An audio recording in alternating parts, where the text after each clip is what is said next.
मामूली इंसान का मतलब जानता है क्या होता है भैया? जिसका कोई अस्तित्व नहीं होता, जिसकी कोई खुद की पहचान नहीं होती, उसे एक मामूली इंसान बोलते हैं। और जिन्हें सारी प्रजावासी अपना भगवान मानती है, पूजा करती है, तू उसे एक मामूली इंसान बोल रहा है। हाँ भैया। भाभी क्यों नहीं मान जा रहे हो? भाभी, भैया को समझाइए ना।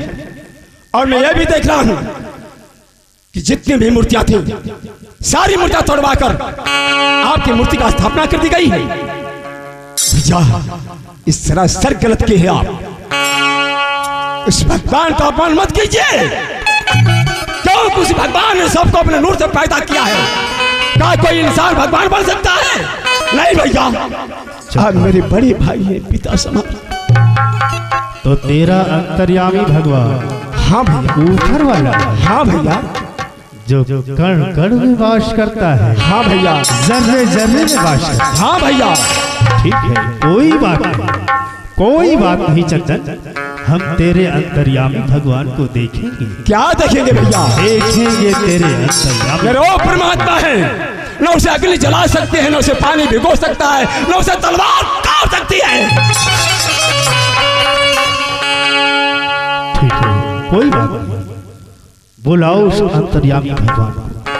मेरी नजरें तरस रही है, मेरी नजरें तरस रही है। जरा हम देखें तेरा अंतर्यामी भगवान किस रूप का है, ओ तो मेरे दिल में किस आकार का है।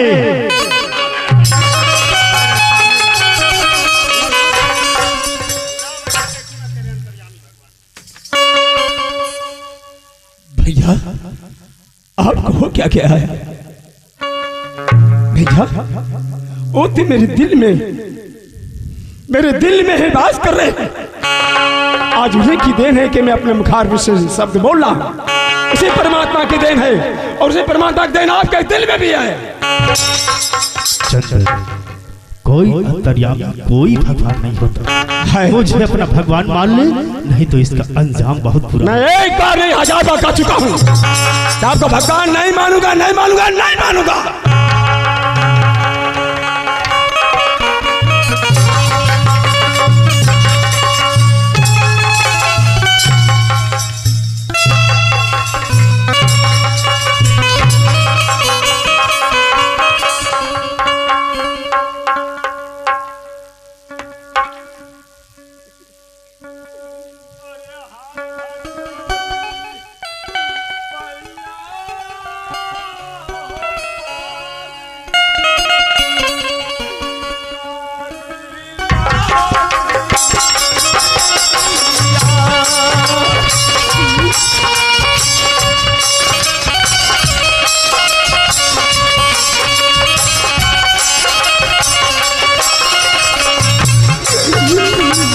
कवना कसूरवा, कवना कसूरवा,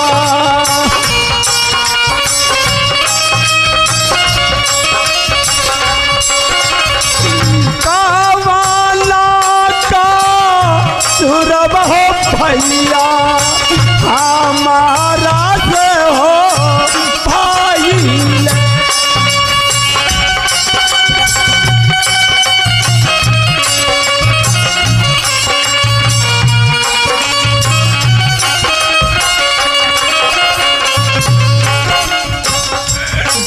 यबना सहाय है, यबना सहाय है। तेरा अंतर्यामी भगवान आंखें बंद करके बैठा है, हरामखोर। यबना सहाय हो भैया, कोड़ावा की हो मारिया।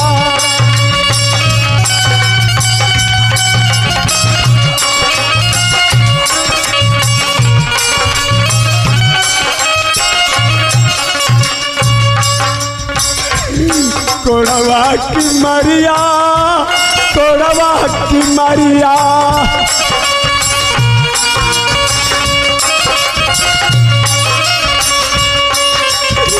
कोड़वा की मरिया हो भैया, सालाली हो तालिया।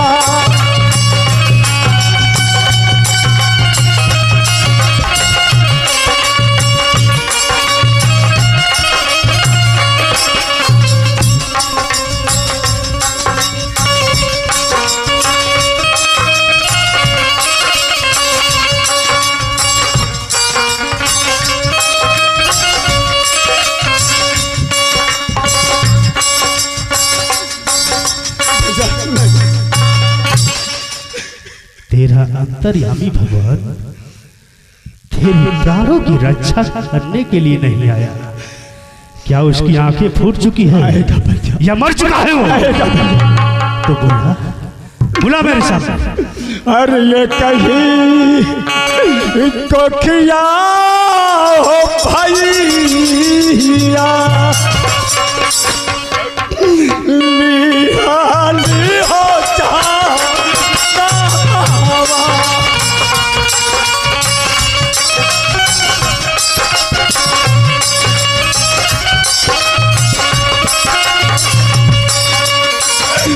सोन की कटोरिया, सोन की कटोरिया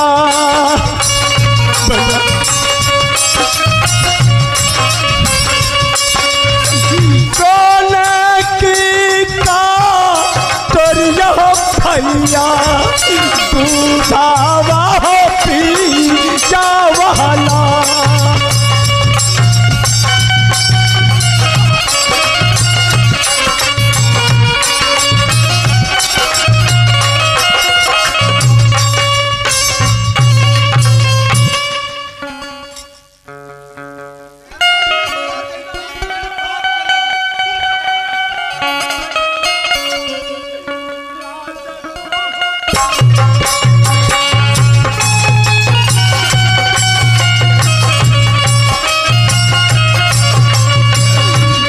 भैया मारत बारा तोड़ा बाकी मार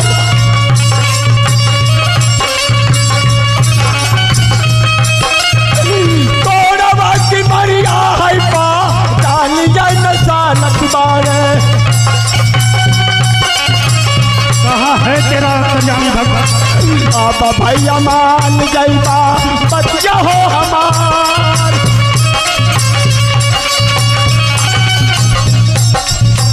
डर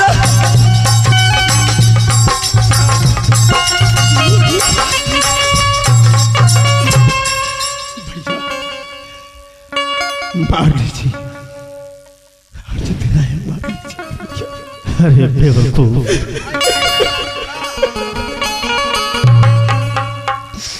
नादान ना समझ लड़के, कोई अंतर्यामी कोई भगवान नहीं होता। अगर कोई भगवान होता तो तेरे शरीर में मैंने सैकड़ों हंटर बसाए। क्या तेरा अंतर्यामी भगवान कोई मदद किया? नहीं किया। क्या तेरी कोई रक्षा किया? नहीं किया।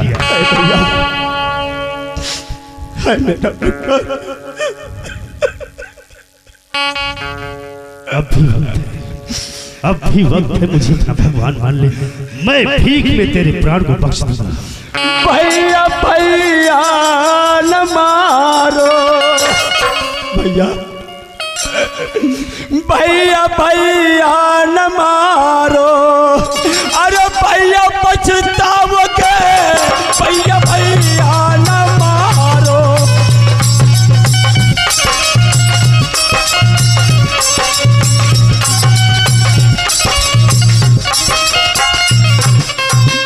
भैया भैया न मारो, भैया पछताओगे, भाई जैसा न भाई।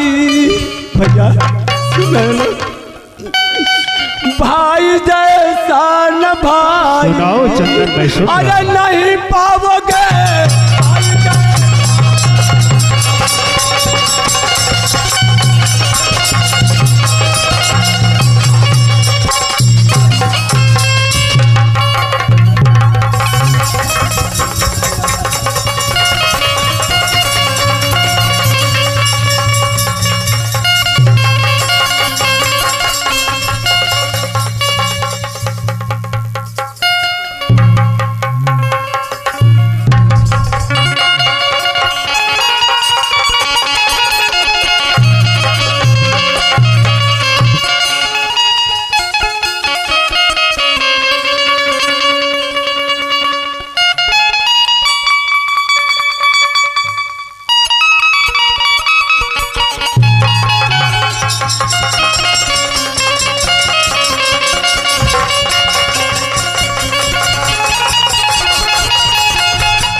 कहाँ है तेरा अंतर्यामी भगवान?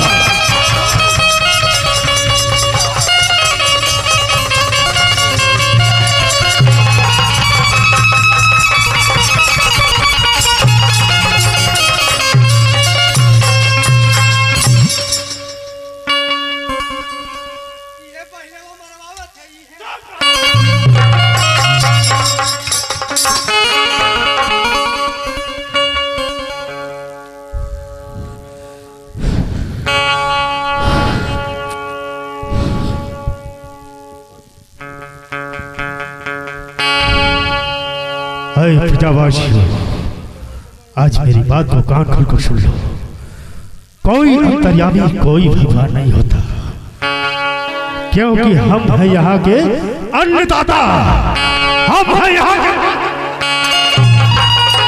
हम ही यहाँ के भगवान कहलाते हैं। मैं चाहूँ तो जिंदगी मिले, मैं चाहूँ तो सुख मिले, मैं चाहूँ तो दुख।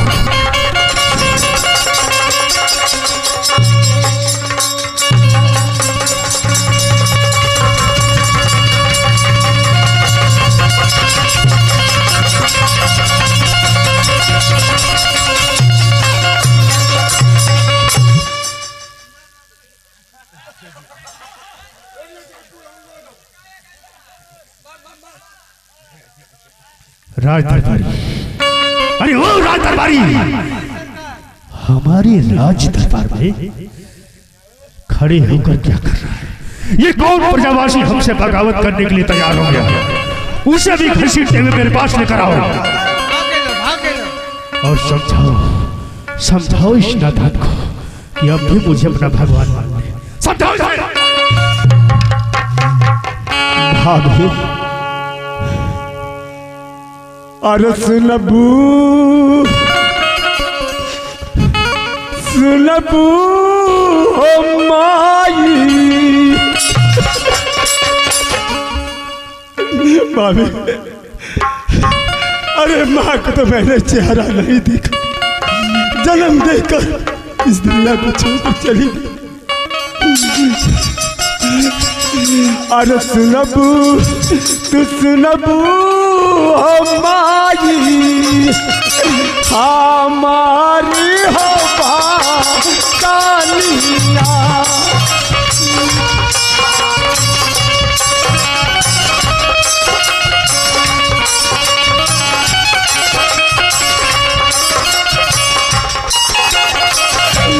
तोहरा के जननी, तोहरा के जननी,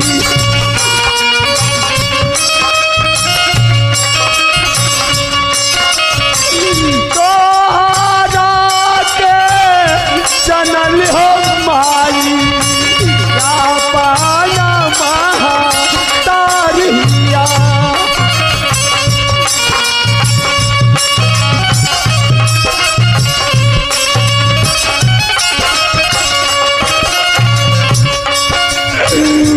गोदिया में खेलवलू ओ माई, माई मेरी पकड़ के गोदिया में खेलवलू ओ माई, प्यारा हो तू ना रहावा।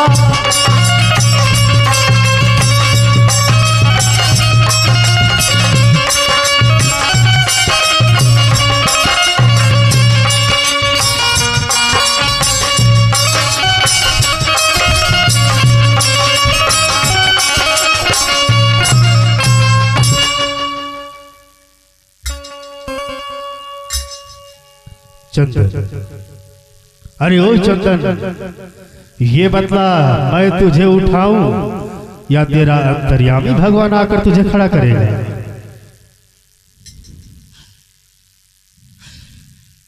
नहीं भैया, मैं उस भगवान का अपमान नहीं होने दूंगा।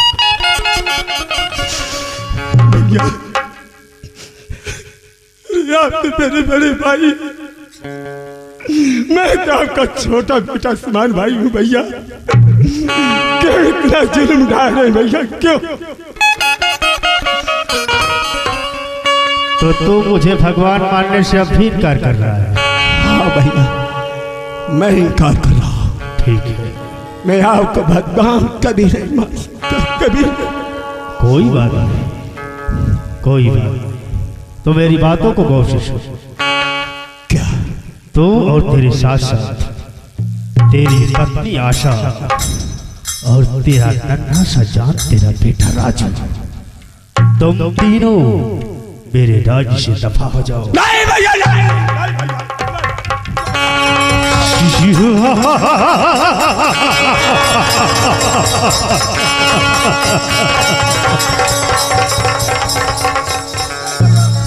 मुझे इस रात से बाहर मत निकालिए भैया, मत निकालिए। चला जा, चला जा मेरी नजरों से। और आज के बाद तुम तीनों की परछाई अगर दी गई इस राज्य में, उस दिन तुम लोग की जिंदगी का आखिरी दिन होगा। निकल जाओ यहाँ। ठीक है, क्योंकि आप मेरे बड़े भाई हैं, पिता समान, और आपकी बातों का मैं उल्लंघन नहीं करना चाहता। आपकी बातों का मैं पालन करना चाहता और करूंगा। राज दरबारी, मैं इस रात को छोड़कर इसका राशि पर फंस उतारना। इतनी दूर चला जाऊंगा, इस राज में मेरी परछाइयां तक भी दिखाई नहीं देगी भैया। चले जाओ यहाँ से, मैं तेरी शक्ल को एक मिनट नहीं देख सकता। निकल जाओ यहाँ से। ठीक है भैया, मैं जा रहा हूं। द्वारपाल, कम से कम यहाँ से जाके तनी सुकून से तो रह जाई। भाई ना कसाई बाहर नसीब मेरे, क्या मेरी नसीब, क्या भगवान, अरे क्यों नहीं मुझे मार दिया, क्यों जिंदा रखा भगवान, यही सब देखने के लिए मुझे धरती पर जिंदा रखा। पिताजी भी नहीं, भैया और भाभी मुझे इस राष्ट्र से बाहर निकाल दिया। ठीक है भैया, मैं जा रहा हूं। और देखो, भैया का देखभाल ठीक से करना जी। वो मेरे बड़े भाई, पिता समान है, उन्हें किसी प्रकार की कोई कमी मत होने देना जी। जो कहें उन्हें दरबार से लाकर भैया को दे देना। ठीक है।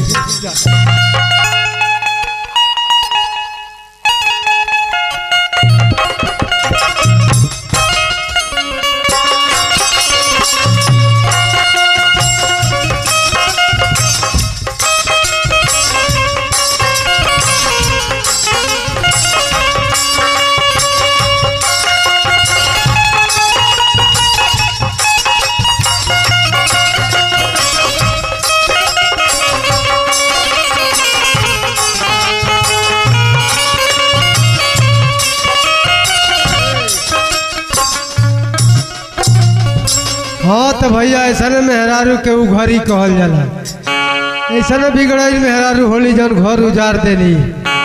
अरे न सुधरी ए भैया, न सुधरी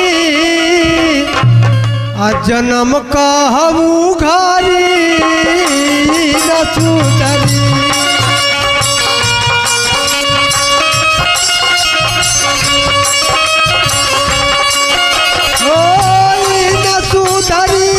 भैया न सुधरी हजा नमकई उघारी न सुधरी।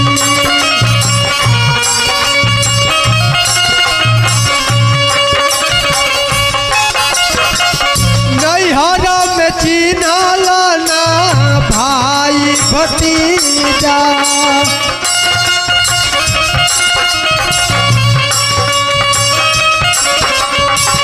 भाई भतीजा हो भाई भतीजा।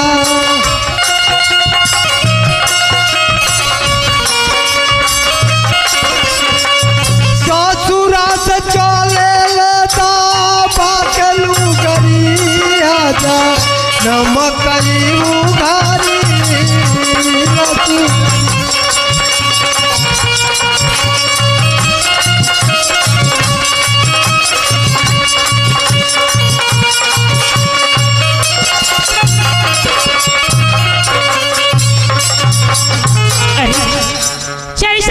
चाहती थी वैसा ही हो रहा है।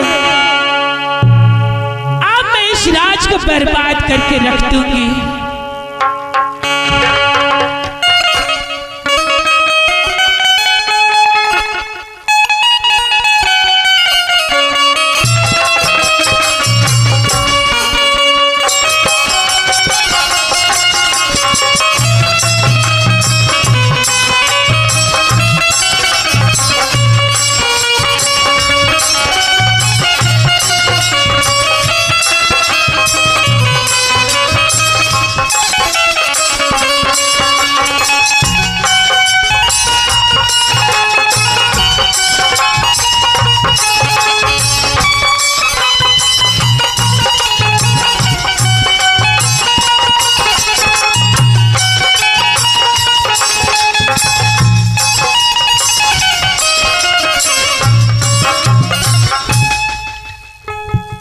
मेरी स्वामीनाथ, मैं इंतजार इतना देर से कर रही हूँ, ना मालूम कहाँ मेरी स्वामीनाथ। मेरे स्वामीनाथ आते होंगे। ये बच्चा अपने मेरे स्वामीनाथ को इंतजार कर रहा है। देखती हूँ कब तक आते हैं।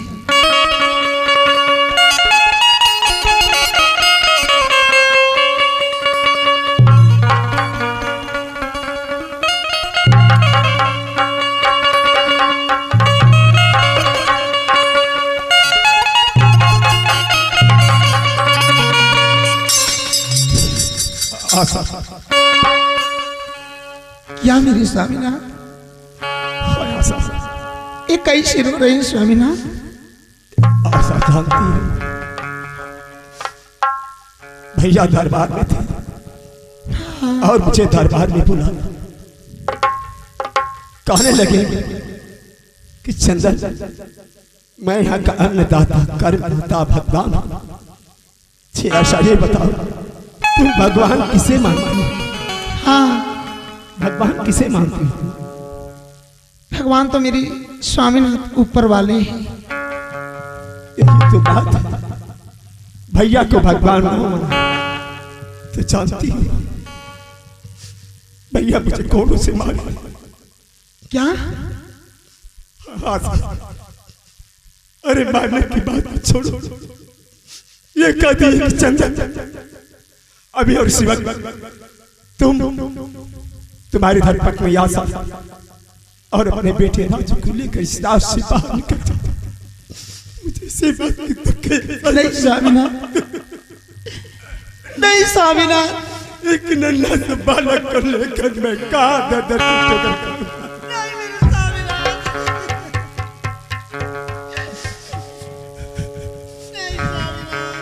आशा मंत्रो, अरे भगवान ने जब जन्म दिया है तो सब कुछ वही देखे। मत चलो इस रात को छोड़कर हम निकल सकते हैं। देखो आशा, भैया के रास्ते में बाहर निकल चुका हूं। उस सामने जंगल दिखाई दे रहा है। मैं जा रहा हूं जंगल में कुछ लकड़ियां तोड़ूंगा, बाजार में ले जाऊंगा, बेचूंगा, पैसे मिलेंगे। उस पैसों से खरीद कर कुछ खाने के लिए लेकर आऊंगा और अपने बेटे के लिए दूध लेकर आऊंगा।